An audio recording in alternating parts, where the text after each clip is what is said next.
Welcome back, dear viewers, and this evening we're joined by Abdulilah Annous, a Chief Innovation Officer here at Hala Kuwait. Good evening to you, Abdulilah. Such a pleasure to have you. Bless you. Thank you so much. Thank you for having me. You're most welcome. And for this month, we'd love to know about artificial intelligence and how can people use it in a beneficial way during this month. So there's a lot of ways you can use AI during Ramadan. One of the ways I recommend is using it to support you bil dhikr, the daily dhikr that you're going to use. What are additional things you can do in Ramadan? And I'd recommend also using it to give you fun facts about Ramadan, things you may not have known about, the history of Ramadan and how Ramadan has grown with us through the decades. All right, definitely. It's such an interesting part to use AI with, especially with the Ramadan. We have Ramadan and, as you said, with dhikr and a lot of different meanings from artificial intelligence towards our religion. Yes. So does the artificial intelligence or using it as an entrepreneur slow down the pace of development in the company? I'd say it wouldn't slow down the pace unless you require a lot of human intervention. Most likely it would actually accelerate it. So you would definitely require a simple understanding of what your day looks like so you can concentrate on the Ramadan values and where you need the business to go. So the usual suggestion would be take a portion of your day where you review the requirements from your AI, place certain guardrails where you do above and over approvals and where it takes care of the things that are minor. And I'd say after the Maghrib, just have it give you a risk summary on what needs to be done, what you need to pay attention to, and how you will build tomorrow's schedule. Keeping this alive for you on a daily basis in Ramadan will allow you to continue Ramadaning properly. All right. And Abdulilah, as you mentioned, people are using it to schedule their timings and everything related to Ramadan. And do they really have to pay for a subscription or they can just use the basic one? That's a good question.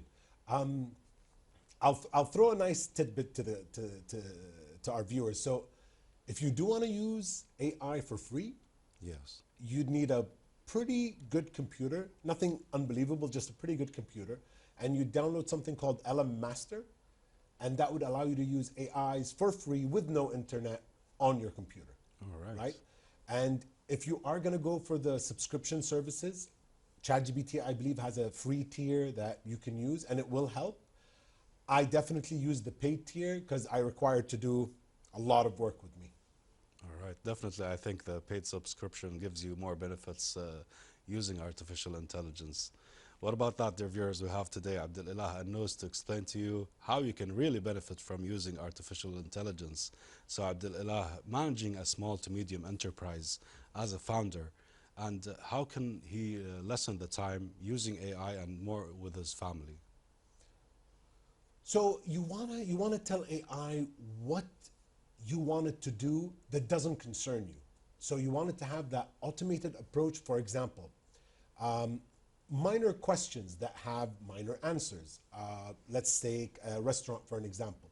Where's your location? What is your opening hours? Okay. Do your dishes have gluten? These type of direct questions AI can take care of, right? You won't have to pay specific attention to them. But then when there are questions that you don't have a good database for, or the answers are not as straightforward, those can be issued and have a human escalation matrix. So in a better example, it would this type of question could go for somebody in the kitchen. This could go to customer service. This could go to operations, where they answer back and the AI will reply back to the customer. All right. So having this type of understanding and workflow could allow definitely great operations for SMEs. All right, so you're advising our founders here with their SMEs to upload an artificial intelligence bot on their website to answer the clients, right? That would make life easier, especially for the regular FAQs. That would make life simpler, faster, and people can concentrate on doing things that bring value rather than these minor tasks. All right, and Abdulilah, what are the most new ways that people can use AI, especially related to Quran, and how can they benefit from it? That's a good question because I regularly use AI for these things. One, screening what you hear on social media. If you hear something on social media and somebody told you a new fact about Al-Quran or Deen or Nabi sallallahu alayhi wa sallam, or fatwa, whatever it is that you've heard on social media. Okay. What I regularly do, there are two people I follow, high Islamic scientists, and what I would do is I'd go to ChatGPT or Gemini or Perplexity. Perplexity might be a little better for research. And I'd go, listen, based on this guy and this guy, I've heard 1, 2, 3, 4, 5. Give me concrete evidence with URLs Okay. about this topic, and then it would give me a summary, and I'd go to the URLs. Usually it's in Arabic, and I'd read what that person had said about the topic and if it's true or not, right? So doing that bit and piece of research, definitely beneficial. Yes. The other one I would say is something I have a difficulty with, would be tafsir. Okay. Right? I use the Tabari and the Sa'di. Now Sa'di is a little easier, but still there are some words that I go, okay, that didn't help. You know, thank you, tafsir made it a little clear, but it didn't help. So I'd also drop that to one of the AIs and go, please explain it like a 5-year-old. And I usually use that prompt, so when they explain it to me as a 5-year-old, Yes. I can explain it to my children as well. And I'm sure that the way you explained it to me will be understood to my kids. Yes, definitely. As you said, using artificial intelligence and cross-referencing credible information from the real books and also from the artificial intelligence, because not always the artificial intelligence gives you the right answer that you want. True. Hallucinations are big. If I may just touch on the topic of hallucinations, because Yes. there's a lot of controversy when it comes to, about hallucinations. So AI does hallucinate, correct. I need to give it, as you said, the right source, the correct prompt, the context, and the grounding. Don't look at this, only look at this. When I give it these 4 things, Yes. it will definitely hallucinate less. When we build these type of systems for companies, the hallucination is almost at a 0 point something %, because a lot of it has to do with their data, their organizational structure, and their grounding. So the AI barely even hallucinates because it's built into a specific grounding that it doesn't leave. All right, and as you mentioned, Abdulilah, you are building the personality of the artificial intelligence bot that the companies are using, right? Correct. Okay, and this helps, we're gonna return to the SMEs or small to medium enterprises. How can this really help them in demand and answer really clients more quicker? That's a very good question. The best way to do so, and let's dignify it on the things that are most important for an SME, right? Customer service, sales, and marketing. So Yes. for sales, you have one of 2 choices. If you don't have data, emails, communication that you've used for sales, then you will build the best personality you would like your sales agent to act or speak like based on your company. If you do have data, feed it the data, it will learn from the data. Right. Same thing for marketing, same thing for customer service. But customer service has a big plus. Customer service, you can have an AI agent, pardon me, all 3 need to be separate agents. So you have an AI for sales, one for marketing, one for customer service. But customer service will have better grounding. It'll understand problems and how it solved the problems and how the human solved that problem when the problem occurred. So it will impersonate different personalities depending on how it's being talked to. Okay. So if I have an angry customer, it'll revise its angry data of what best way to reply to make sure I bring that customer into a calm, fully approved solution. Yes. Right? That will satisfy the company and EY, let's call it. All right, so you can't have all 3 agents in one AI bot. Any person that's doing these kind of things is misinterpreting how AI will function and will definitely increase the hallucination rate, right? The best model I've seen lately from Microsoft would be to have an AI agent director or manager. Now I have a new manager in the company. That manager is an AI manager, which is an AI itself. Okay. And that AI manager manages different AI agents across the company. Right. And he will evaluate how they're doing, give them their KPIs, understand if they're doing their jobs correctly, and that manager will report back to me. Okay, right? As an artificial intelligence. No, the manager is an artificial intelligence. He's managing AI agents, but that manager will report back to me, telling me their performance, what their weaknesses is. If I need to add additional data or tweak something in them to improve them, that's the way you want to work. You want to have an AI manager that manages AI agents, and that guy speaks to you. All right. Definitely this AI chat agent doesn't come for free. It kind of doesn't. It kind of doesn't. But I've seen a lot of people build it at home. It may take longer, but achieving it in fast-paced performance is difficult by yourself or cheaply. All right, and let's go back since we are in the holy blessed month of Ramadan, and founders of SMEs are operating with their businesses, also with the clients. Can you have a stand-in agent deal with the clients while you're resting or fasting or doing your rituals? Yeah, definitely. And the best way I'd recommend to do this is now that you have your agent functioning, the agent can work 24 hours a day, but the human can't. Yes. So I would treat my hours as office hours. So don't speak to me after this time unless it's urgent. And me and the agent already understand what deems urgency and what doesn't. So by 5 p.m., anything that's not urgent, the AI agent is not going to come back to me about it. Okay. Right? And he will either he will delegate it or leave it for next day. But anything urgent, yes, he can get back to me about it.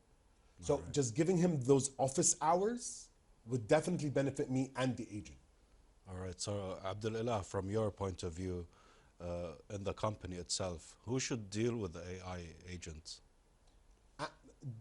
Due to the structures right now in most companies, if we're not going to change the structures drastically, the CIO would be the right person. Or if you have What if it was a SME? the founder or the CTO, if a CTO exists. If a CTO doesn't exist, then the founder should be the person dealing with these type of things. He knows the business best. He has the vision for the company. He will understand and know how he wants to react with customers and treat customers. Having that person build the vision within those AI agents will benefit him a lot. All right, and as you said, the CTO is the Chief Technology Officer. Correct. And what if it was a smaller business, you know what I mean? Like, is it a marketing manager? Is it the marketing employee himself? It would always be best to be the founder, right? Okay. I would definitely give the marketing manager the AI agent that has to do with marketing. Either that agent will generate photos, videos, clips, whatever, or that agent will answer social media, or that agent will revise the paid ads and stuff they've done, the click-through rates, and it will tell them the reports, these ads did better, these ads did worse, this is how people reacted to it. All right. That would be the agent I would give the marketing manager.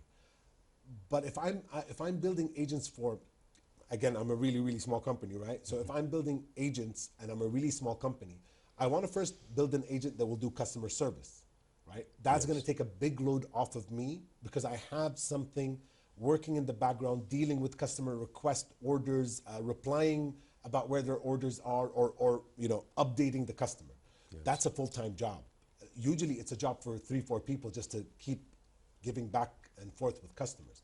Having an AI agent there could definitely release a small company from a lot of burden while increasing their sales. All right, and if we're using an AI agent to answer the clients, can we give it the Ramadan vibes also?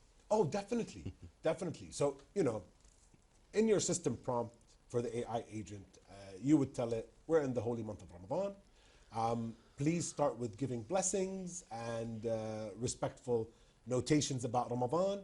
And, I'd rather you say in Arabic than in English, but if the customer continues speaking in English or Arabic, please continue in that language, right? All right. Definitely, if you are closer in your product and services to Ramadan, ask it to push those products and services. All right, perfect. Beautiful information from you, Abdulilah. So, dear viewers, we shall take a short break with this report. Stay tuned, and we will be right back with Abdulilah.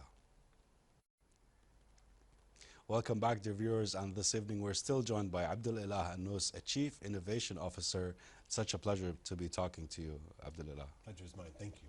You're most welcome. Therefore, we want to ask you more about the AI tools and how can somebody really use it in a beneficial way. And, as now there's a lot of websites, it's Ramadan, people are scrolling on their phone. What would you advise these people? Oh, thank you for that question. I'd say be careful what you hear on social media. A lot of people are making AI and AI agents and the way to use AI sound really simple, but it's a catch and grab program, right? You're gonna press that link, You're going to subscribe to whatever platform they're advertising. They're going to make money because you subscribe, but you're going to end up on a platform that you don't actually know how to use. Okay. And hopefully you only paid for 1 month rather than a year subscription, and spend the rest of the year learning how to use that platform. Before subscribing to any platform, before just taking whatever people on social media are saying about AI, do your own research with AI. I heard this topic. Tell me how to actually use this platform. Yes. Check forums across the internet about people who have used this platform. What was their review it, review what you're hearing, right? Get AI to do that thick research for you. Should I or shouldn't I use? And then tell the same AI what you want to use the platform for. It might tell you, listen, it's a great platform, but it doesn't function for what you want. So don't just press the button and continue. Yes, you know, Abdulilah, AI now is like something new to the society or the community, and not a lot of people are trusting the process yet. Therefore, do you see this process improving teams and companies produce more productivity in the actual work they have? Yes, if used correctly, yes. The important part is to have cybersecurity, data governance, policies, guardrails. These 4 are the most important thing organizations need to handle before even giving AI out to, or whatever, you know, the only AI right now you can provide your organization safely is Copilot from Microsoft, right? And it's only due to Microsoft putting the high efforts of creating Copilot to be done for businesses, organizations, and government. Okay. One of the biggest problems I've seen in companies is data leakage, right? They're dropping things on ChatGPT or Claude or, you know, Gemini, wherever, but that data is being trained by those companies. So you're exposing your company's data. This is a very big problem, right? Okay. When you're using Copilot, when you have the correct security, the policies, the governance, you're using it within your own infrastructure, and you're using Microsoft tools. So you can point at a file and ask it to create a presentation. You can point at a folder and ask it to create your financials or, you know, your sales forecasting. Yes. No other AI inbuilt into your operating system works that way, other than Copilot. Okay. So you do want to make sure that you know what you're adopting into your company. It could cause high risk to your data. All right, and I'm sure these companies using artificial intelligence are implementing some frameworks from the governance part with the policies in order not to leak some information, that private information of companies. I would say read the terms and conditions, right? I know none of us do, but at least drop it into another AI and ask it, how bad are these terms and conditions? From what I know, or I apologize, as far as I know, ChatGPT explicitly says it will use that data. Okay. It recently, in the past few months, I've seen a button in the settings that you can toggle to disable it using your data. All right. Right. So I think companies are now trying to adopt this to avoid people not using them for business. But as I said, as far as I know, Copilot's the only one that came out completely secure for your business. All right. So as you mentioned, Copilot is from Microsoft, right? Correct. Correct. It is a Microsoft product, let's call it. And it's paid for. Yeah. Yeah. It's paid for. All right. So Abdulilah, do you see companies now shifting their marketing vibes to the Ramadan vibes? I've seen a few. One of my favorite ones, we sat with them a couple of weeks ago. They were planning a complete AI automation just to create images and videos for Ramadan. But I haven't seen people go above and beyond, right? I mean, you guys have something lovely here. You have a beautiful moon hanging around. Thank you. I mean, these type of Ramadan vibes I haven't seen yet. I think you guys are the first so far. All right. I'm sure our lovely producers here are working hard. Also using AI. We use AI a lot at the Ministry of Information. And moving onwards, as an entrepreneur, how does he calculate effectively his zakat from his company's profits? That's simple. That's very simple. If you have, let's go with Copilot because this is a secure one. Okay. You have that Excel giving you all your financials, right? You're going to ask Copilot to go through it, right, and calculate your zakat. Now, better than not doing so It would be to give Copilot a specific understanding of what counts as zakah, Okay. telling it that this is how I want my zakah calculated, and please go through those files of, you know, our P&L, our balance sheets, whichever files you wanted to go through to calculate your zakah, and give me the final number, right? Yes. But also give me the reasons, how, the formula, and place it on my Excel so you can track it. Okay. And Abdulilah, can you use AI remotely these days? Or you have to be on the same computer? You generally right now do use it remotely, right? There are limited amounts of ways to have AI on your desktop, laptop, or mobile device. As long as you're online and you can access the online, you're basically remote.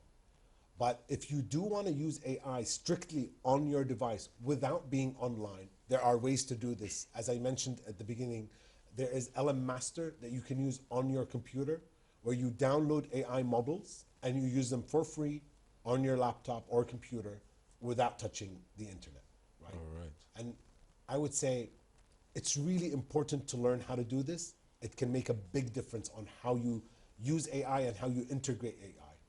All right. So, Abdulilah, we want to hear from you here today at Hala Kuwait. One AI hack that people watching us today can use it in a beneficial way, especially SMEs or any business. There's a lot. There is a lot. There is a lot. My favorite one would be Gemini. Okay. Gemini provides a tool called VO 3.1 and Nano Banana Pro. I would say the best hack is to go to Gemini, something called AI Builder, right? Yes. And over there, start talking to Gemini about building you a pipeline that uses JSON format. It's a coding format or a coding language format. Ask it to build you a JSON format that will speak to VO3 and Nano Banana Pro to create images and videos automated based on your prompt, image, or document. Okay. Allow it to build this little infrastructure for you. You're going to be popping out videos for your company within seconds. I've seen somebody generate over 30 videos in 15 minutes for their company. That's very beautiful to know, mashallah. Really great information, dear viewers. God bless you. We have from Abdulilah Annous, the Chief Innovation Officer. So, Abdulilah, tell us more about the investor's point of view when they see a company or they oversee a company using artificial intelligence in a really beneficial way. Does this make it more attractive for them to cooperate with this company? 100%. I've seen it with my own eyes happen. Look, I want you to, this was the example we gave to one of these customers who came in for that type of evaluation.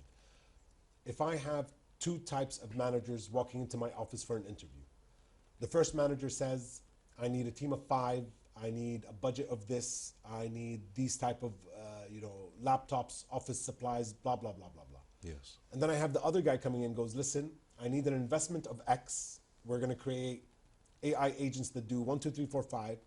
And it's going to lower our capital expenditure. It's going to increase our operational expenses, but we can play around with the operational expenses depending on how we move with the AI agents. Okay. Most likely I'm going with the second guy because he's removed the human factor in certain areas. And that goes back to my HR right here, because HR needs to calculate indemnities, sick leaves, travel, expense. All of these get calculated when I hire people. Yes. Right? But the other guy is coming with new age technology. He's bringing my company into the future in that department, right? I'm more likely going with the second guy, right? Yes. He's already in front of technology and willing to implement it for my company. So when I come and look at investors come and look at your capital expenditure. How much are you paying in rent and employees monthly?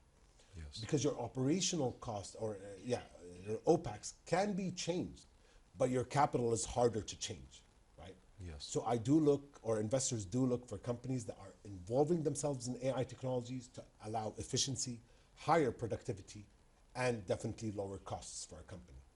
Investors care a lot that you are a company moving in that direction.